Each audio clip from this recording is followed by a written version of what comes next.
Testing, testing. Can you hear me? Oh, yeah, I got it.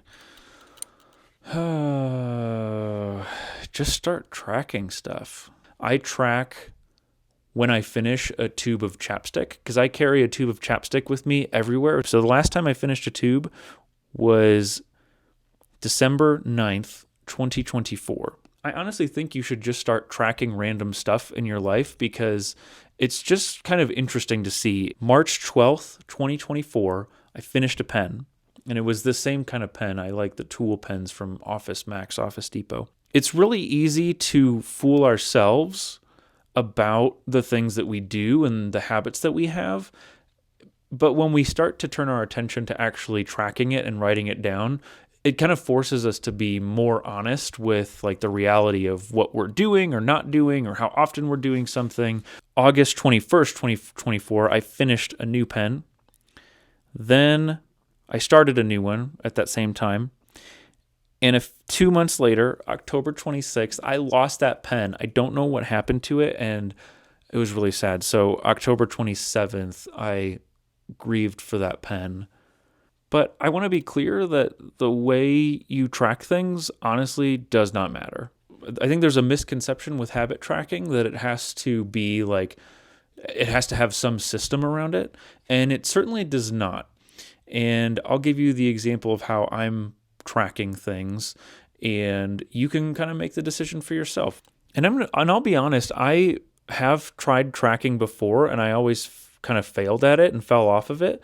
And I think because there was this kind of like prestige with it in the sense of like if I missed a day of tracking or I forgot to track one thing on my list, then like I had to like start from scratch and I had failed and I couldn't, and I'm no good at tracking and I just need to give it up right there. And that's just not true. So I've actually taken a new approach recently, which has been I'm just being lazy about it, to be honest with you. Like if I look at my journal where I'm tracking things, and I'm not even going to show you my system because it's so basic and so like not a system that I don't even need to show it to you. Like literally just write things down in a place where you continue to write the same thing down over and over again. So like, for example, I'm tracking my water intake and I basically just have a tic-tac-toe box that I fill in, and every box that I fill in is the equivalent of like 12 ounces of water. I have a goal of like 100 ounces a day, but so far I think I hit it once, at least that I tracked.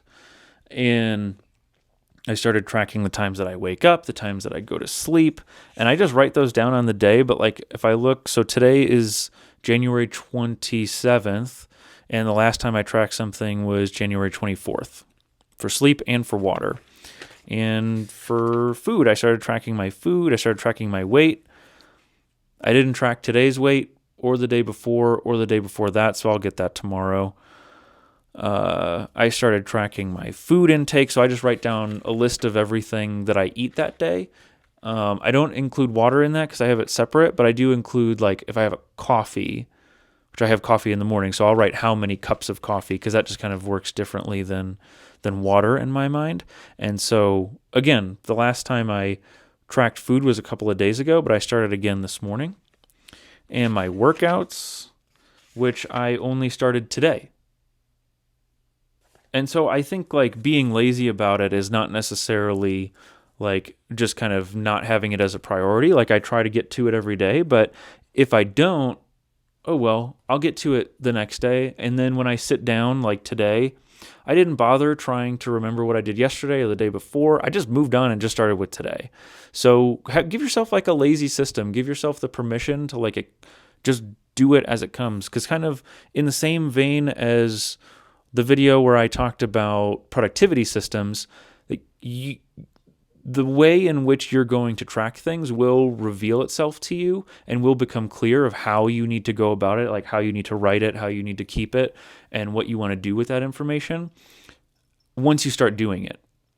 So yeah, it's super nice to have like a perfect grid of all the things you're going to track, but that just like that in itself doesn't help you track.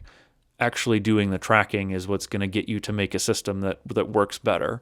So just start tracking. Today, just pick one thing to start tracking. Tomorrow, find something else. And if you're not sure what you want to start tracking, track the things that have some kind of impact on your goals or like where you'd like to be in a couple months, non-judgmentally. Just write them down and just confront what you're doing on a daily basis, and some interesting things can start to happen. Because when we want to make progress towards our goals, we have a tendency to lie to ourselves about the progress that we've been making. And so I think for me, like for tracking the food, it was like if I wasn't tracking it, I could lie to myself about how many times I had eaten McDonald's in the last month, or how many times I had like spent money going out to a restaurant or something like that. But then when you start to write it down, then you kind of have to confront the truth. And it forces you to make a decision every day if this is the thing I want to keep doing. Like if you write it down and you're like, I didn't really like that. That wasn't cool, but I've tracked it. You have a choice now to do something different, and you're kind of confronted with that choice on a daily basis. And just kind of that ever-present like option to do something different is kind of what tracking provides for you. Or at least that's what it provides for me.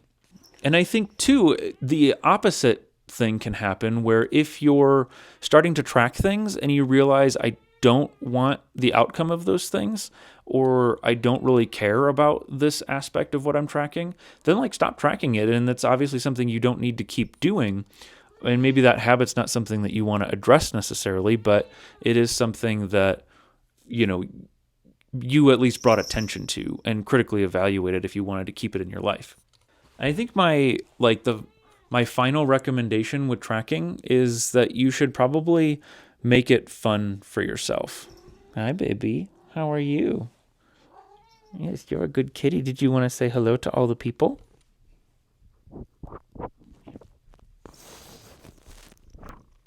And so if you can make your tracking fun and just track something weird, maybe you think only you do, or maybe if you were to tell somebody that you started tracking this thing, they would think you were weird. Two of the weird things that I track are, number one, I track when I finish a tube of chapstick, because I carry a tube of chapstick with me everywhere. So the last time I finished a tube was December 9th, 2024. And I finished the entire chapstick tube and I started a new one. And I think I had that chapstick tube for about a year, but that was before I started tracking the chapstick tube. And then I finished it and I was like, oh, I should track this because it'd be fun. The second thing that I track and have tracked for a little while now is when I finish an entire pen, because I use the same pen every single day. I don't let people borrow it. I don't let people use it. I don't let it out of my sight. It's always in my pocket and it's always with me. And so I use the same one. And so the first time I started tracking it was March 12th, 2024. I finished a pen, and it was the same kind of pen. I like the tool pens from Office Max, Office Depot. I don't know why. It's just the only pen that I've not wanted to switch from. Then August 21st, 2024, I finished a new pen. Then I started a new one at that same time. And 2 months later, October 26th, I lost that pen. I don't know what happened to it, and it was really sad. So October 27th, I grieved for that pen. And then October 28th, 2024, I started a new pen. And then I finished that one January 9th, 2025. And then now I started this new pen since then. So, heck yeah.